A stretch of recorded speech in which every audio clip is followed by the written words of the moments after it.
Queridos e amados irmãos, estamos mais uma vez aqui para, juntamente com você, com a sua família, com os seus familiares, meditarmos na gloriosa paz do Senhor.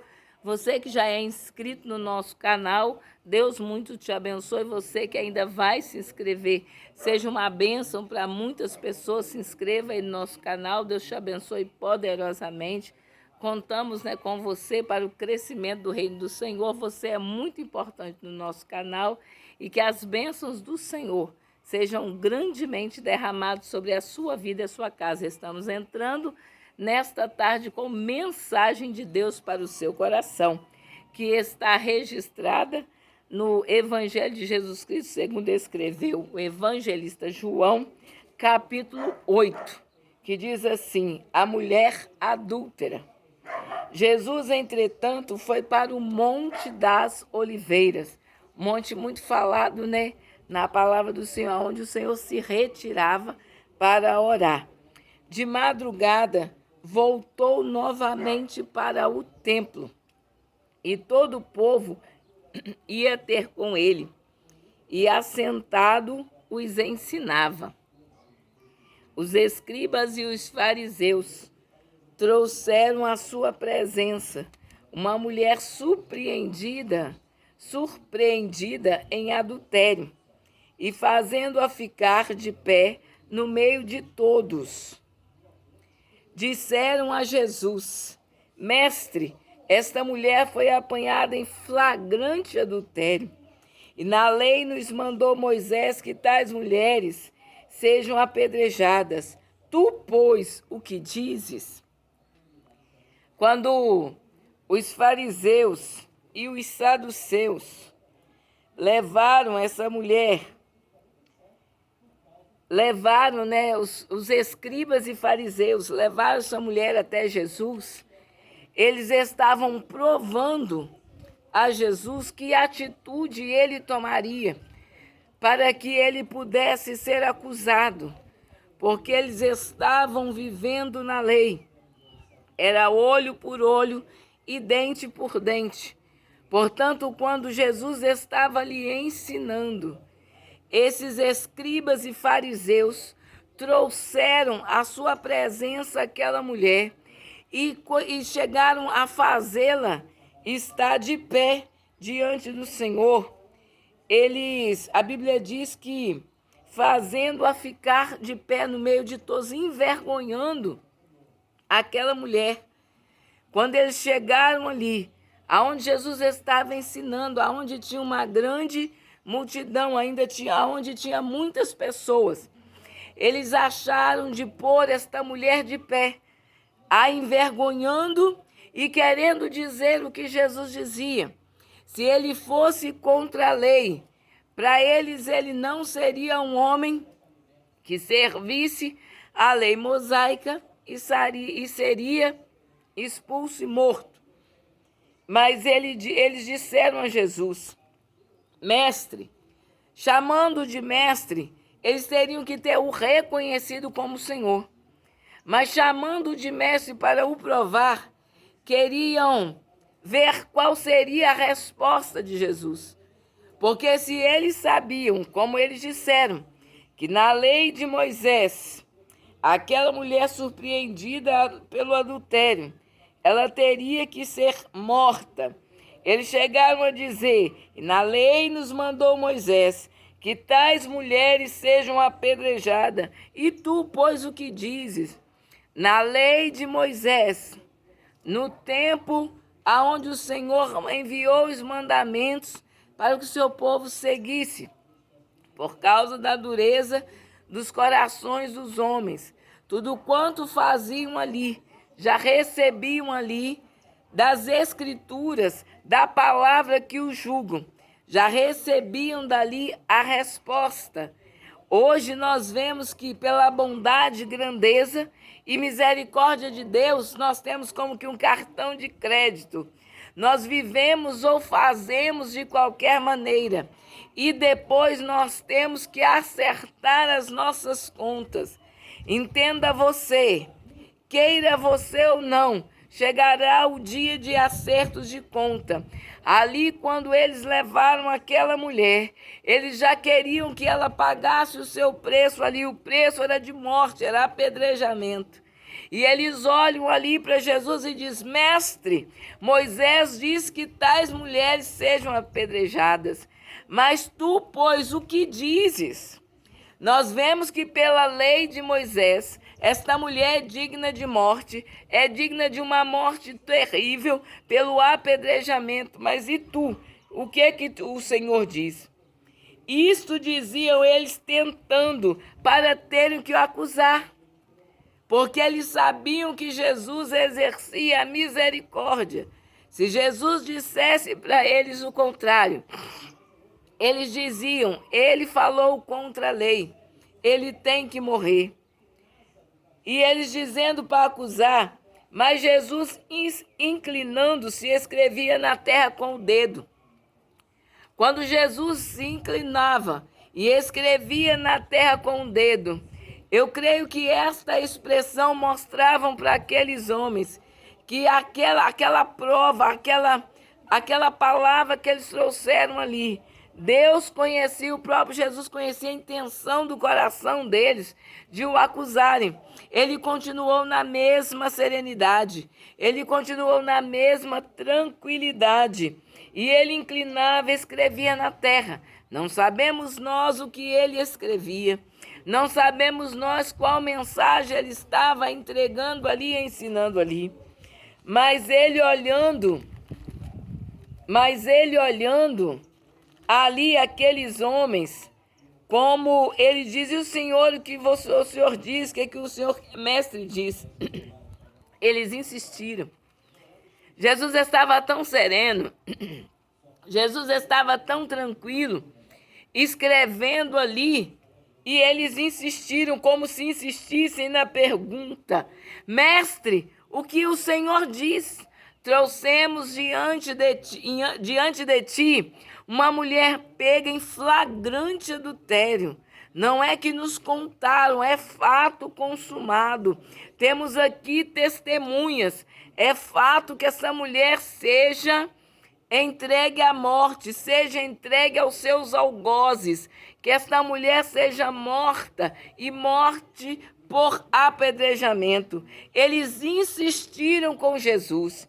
E como eles insistissem, o evangelista João nos diz que Jesus se levanta e lhe disse: Jesus estava ali, assentado, abaixado, escrevendo na areia. Jesus se coloca de pé. Jesus olha para aqueles homens e diz assim: aquele que dentre vós estiver sem pecado, seja o primeiro que lhe atire pedra. Aquele que dentre vós, que vocês trouxeram aqui, não falando estas palavras, mas o entendimento destas palavras, aquele que dentre vós estiver sem pecado, atire-lhe a primeira pedra. Oh, glória a Deus! Oh, sabedoria do Altíssimo! Somos muito adiantados para julgar, somos muito adiantados para punir. Queremos punir alguém, não concordamos com a ação de alguém e queremos levar diante de Jesus aquilo ali para que Jesus julgue, para que Jesus mande matar, para que Jesus ordene alguma coisa. Mas nós precisamos entender que a pergunta de Jesus é para nós também. Quem dentre vocês, quem dentre que estiverem julgando esta mulher, aquele que dentre vós que esteja sem pecado, quem dentre nós que julgamos alguém estamos sem pecado, para levá-lo diante de Jesus e clamar pela morte desta ou daquela pessoa, desta ou daquela situação. Quem dentre vós se acha digno, se acha justo, se acha puro, se acha santo, então que atire a primeira pedra. Quando esta palavra chega a nós, nós entendemos se o próprio Jesus não julgou, se o próprio Jesus fez uma pergunta. Eles disseram: Senhor, mestre, a lei de Moisés diz para apedrejar. E o Senhor, pois que dizes?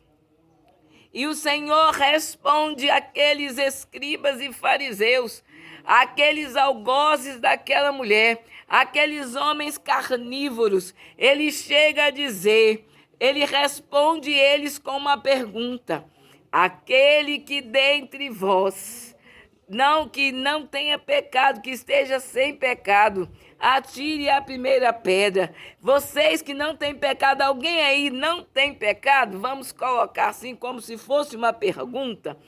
Qual de vocês que não tem pecado, atire a primeira pedra?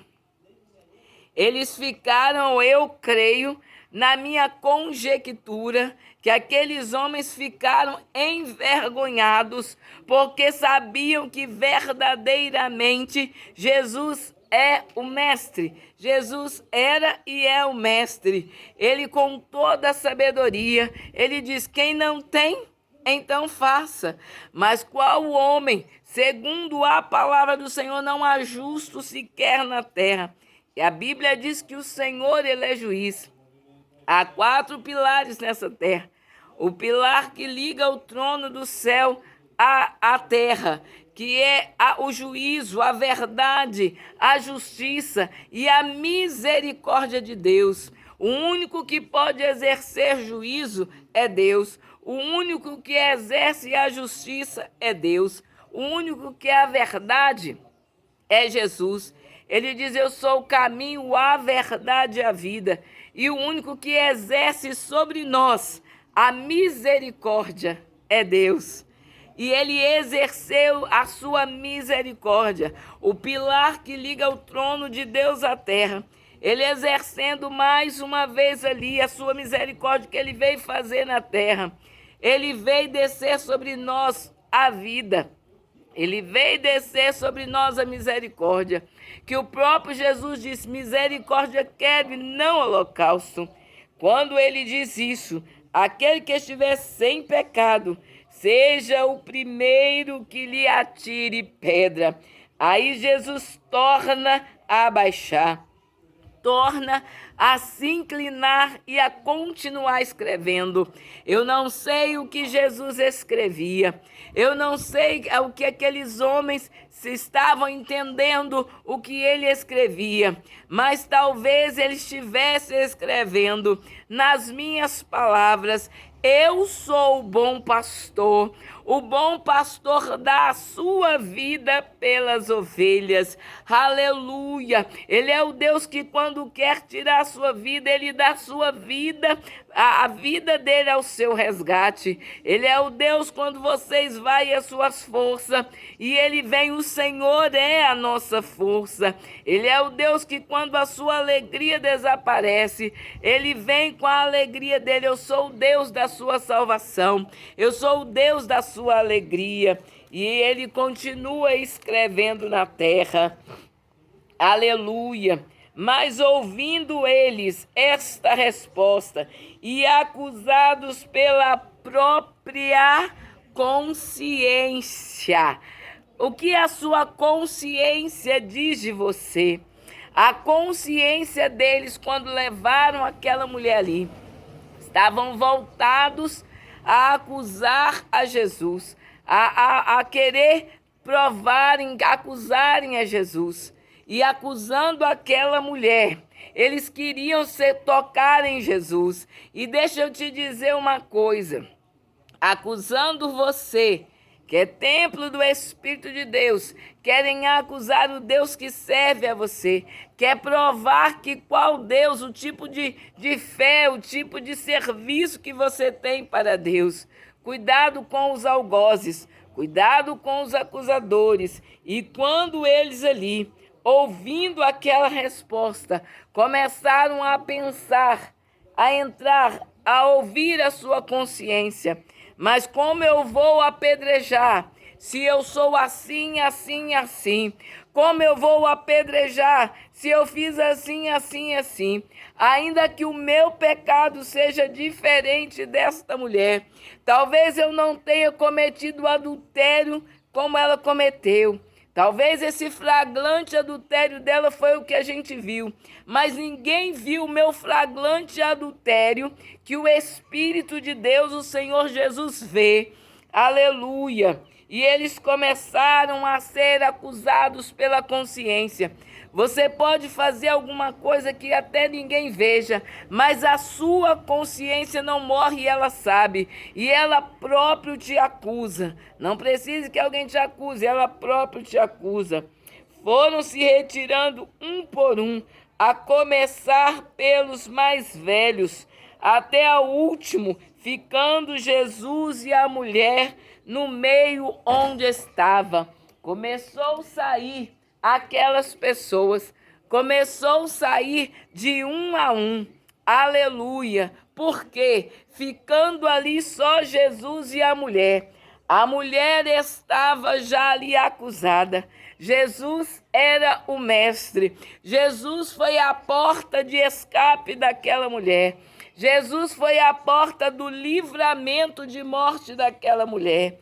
E quando saíram todos, Jesus erguendo e olhando e não vendo mais ninguém além da mulher. Mulher, onde estão os teus acusadores? Onde estão os teus acusadores? Ninguém te condenou? Jesus perguntando aonde está aqueles que te acusavam. Cada um deu conta de si, que mesmo acusando, mesmo querendo apontar o pecado daquela mulher, eles não eram isentos de pecados. Eles também tinham pecado. Onde estão aqueles que vieram tão afoitos para te apedrejar? Aqueles que vieram com toda razão para te acusar. Olhando para ele, disse: ninguém te condenou. Não teve ninguém aqui para te condenar. Não tem ninguém aqui que se considere justo. Mas o justo dos justos, que é Jesus, estava diante daquela mulher. Somente ele pode te condenar, porque acusador é o adversário da nossa alma. O único que pode te salvar, te libertar e no dia do juízo te sentenciar ou te condenar é aquele que tem todo o poder. É Jesus de Nazaré. E ele disse, respondeu ela: ninguém, Senhor. Aqueles que queriam me apedrejar, aqueles que queriam me matar, ninguém. Ninguém, Senhor, me condenou. Por quê? Porque todos se encontravam na mesma circunstância. Não há homem nenhum que não peque. A Bíblia diz que não há homem nenhum, não há homem sequer justo. Aquele que diz que não tem pecado, ele já pecou, ele é mentiroso. Porque nós somos fadados a pecar. Nós não vivemos debaixo do domínio do pecado, aquele que aceitou a Cristo. O pecado não tem domínio sobre nós, mas não somos isentos de falhar, de errar, porque temos a natureza adâmica, ainda estamos com os pés sobre a terra. Enquanto nossos pés estiverem sobre a terra, somos fadados, somos talvez induzidos, a pecar. E ele continua dizendo, então lhe disse Jesus: nem eu tampouco te condeno. Eu não estou aqui para julgar. Eu não estou aqui para condenar. Eu estou aqui para salvar. Eu vim para os enfermos. Os sãos não precisam de remédio. E ele chega a dizer: vai e não peques mais. O Senhor disse: vai, está livre dessa acusação. Mas não peques mais. Não faça da sua vida um tempo de pecado, um tempo de desrespeito à sua própria moral, de desrespeito à sua própria vida. Não peques mais. vai ter uma vida diferente, vai ter uma vida de santidade, vai ter uma vida de santificação. Vai e a partir de hoje, seja diferente a sua história. Aquele que tem um encontro com o Senhor Jesus, a vida dele precisa ser diferente. Aquele que está caído, que se levanta, ele é um novo homem, ele é uma nova mulher, ele é uma nova criança, ele é um novo adolescente, ele é um novo jovem. Ele não vive mais da mesma forma. Porque aquele que te livrou, aquele que te lavou, aquele que te resgatou, aquele que te chamou, ele tem uma obra maior, ele tem uma promessa maior na sua vida. Que esta mensagem de Deus alcance a sua vida, alcance a sua casa, alcance a sua família, alcance esta nação, que você entenda que o Senhor já pagou o preço, já verteu o seu sangue no Calvário, para que a cédula do pecado que era contra nós, ela fosse aniquilada, que nós não temos mais dívida a pagar. O Senhor já pagou por nós, nós somos livres. Nós temos dono, nós podemos ter direito de escolha, porque o Pai nos amou, mas escolha Cristo. Ainda que o pecado te chame todos os dias, ainda que a luta venha todos os dias, mas cada dia escolha Cristo, escolha a vida, escolha a salvação. Você pode fazer essa escolha. Jesus te ama. Grande abraço e que a paz do Senhor, que excede todo entendimento, permaneça na tua vida. Amém.